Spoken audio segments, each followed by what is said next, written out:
Hello friend, જય શ્રી કૃષ્ણ। આજે આપણે બનાવીશું રોટી કોર્ન, એકદમ ટેસ્ટી અને ફટાફટ બની જતા।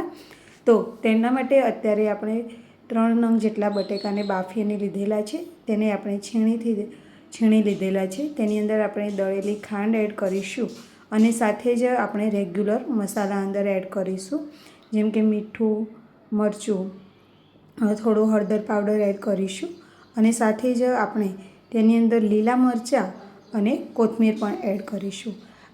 તેની અંદર આપણે ચટપટો ટેસ્ટ આવવા માટે થોડો ચાટ મસાલો એડ કરેલો છે અને તેની સાથે જ આપણે તેની અંદર લીંબુનો રસ પણ એડ કરીશું કે જેથી કરીને એકદમ સરસ એવો ચટપટો તેનો ટેસ્ટ આવે। બાળકોને તો ખૂબ જ પસંદ આવે છે અને આ રેસીપી તમે એક વખત જોશો ને તો તમે ચોક્કસથી તમારા ઘરે બનાવશો, કેમ કે આમ તો આપણે છે ને અલગથી બાળકોને કંઈક ને કંઈક ખાવું હોય દરરોજ અને શું બનાવવું એ પ્રશ્ન હોય, પણ આજે આપણે એ પ્રશ્નનો સોલ્વ કરી દઈશું। માવો તૈયાર છે અને હવે આપણે એક બનાવીશું।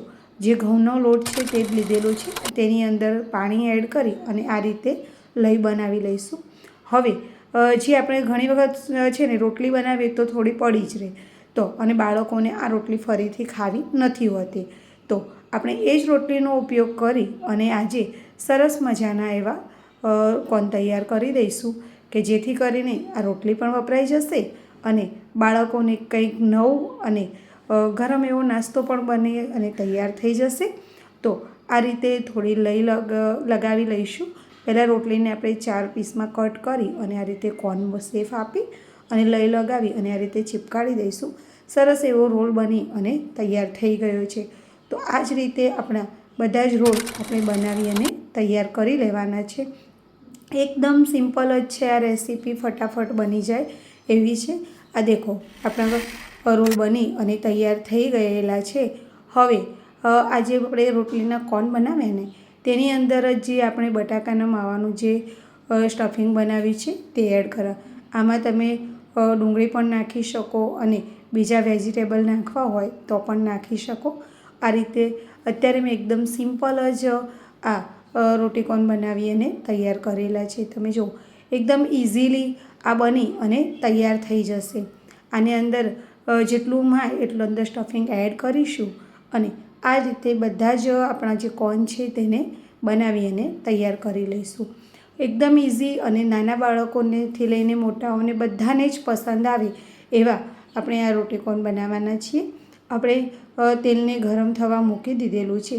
હવે જે આપણે આ ઘઉંના લોટની જે લઈ બનાવી હતી તેની અંદર જે કોર્નનો ઉપરનો ભાગ છે સ્ટફિંગનો તેમાં ડીપ કરી લઈશું અને તેને હવે ફ્રાય કરી દઈશું।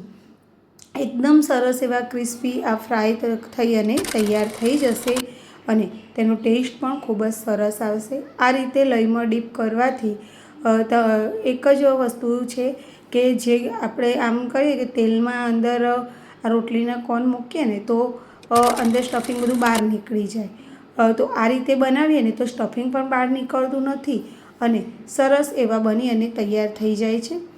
તમે નાનકડી ભૂખ માટે બાળકોને આપી શકો અને ટિફિન બોક્સમાં પણ આ રીતે તમે બનાવીને આપી શકો। આમ જ ને કે રોટલી પડી હોય ને તો બાળકો ના ખાય, તો આ રીતે કંઈક અલગ જ બનાવી અને આપણે આજે તૈયાર કર્યું।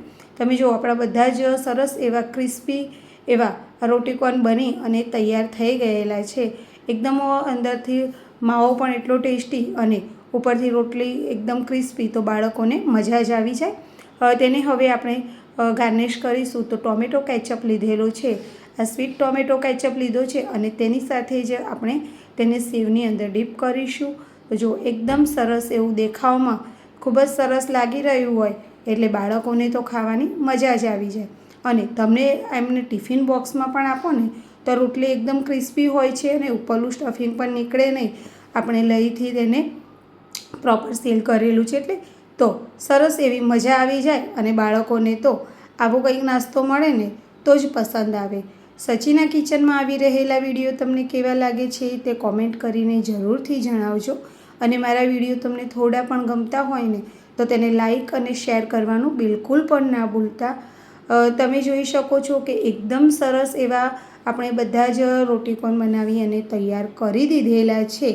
અને તમારા ઘરે જો રોટલી બચે છે તો તમે તેમાંથી કઈ રેસીપી બનાવો છો તે ચોક્કસથી જણાવજો. અને આજે સિદ્ધરાજભાઈ કહેશે કે કેવા બન્યા છે રોટી. હાય સિદ્ધરાજ. હાય. આપણે આ રોટીકોન બનાવ્યા છે તો આપણા જણાવ તો કેવા લાગ્યા તને? બહુ ટેસ્ટી છે. આપણા ફ્રેન્ડ્સને તું શું કહીશ? અમારી ચેનલ સબસ્ક્રાઇબ કરો, અમારી ચેનલ લાઈક કરો અમારી ચેનલને અને કોમેન્ટ કરો. By friend. આપણે નવા વિડીયોમાં મળીશું. બહુ મસ્ત છે. બાય. એન્જોય. By friends. ફરીથી મળીશું નવા વિડીયોમાં.